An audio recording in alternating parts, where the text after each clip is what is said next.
No sugar, no soy, no cocoa aminos po na isang buong manok na chicken inasal. At syempre po, healthy chicken inasal to.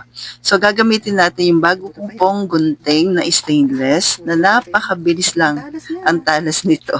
Kahit yung bandang part na mabuto po yung manok, napakadali lamang po niyan. At na-amaze ako dito kasi napakamura lang niya na nabili ko po.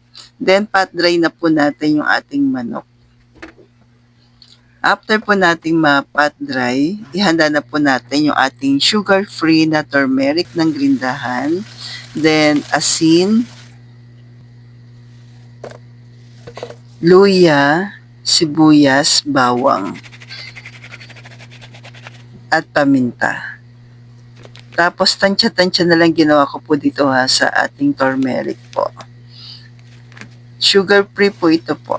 Yan din yung iniinom ko din. Yan. Then vinegar. Hello po. Hello po. Then mix lang natin maigi. Tapos yung ating tanglad. After natin ma-mix po na maigi. Minarinate ko po ito na magdamag. Mas okay sa ating fridge. Tapos time to time hinahalo ko po.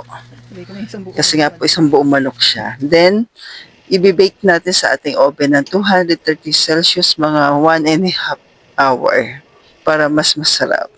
Pwede rin na maihawin po. Then time to time pinapahid ko po yung kanyang pinaka-sauce.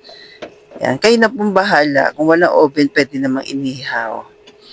Yan. And then, ito na po. Meron ka ng napakasarap po na no soy, no sugar na chicken inasal.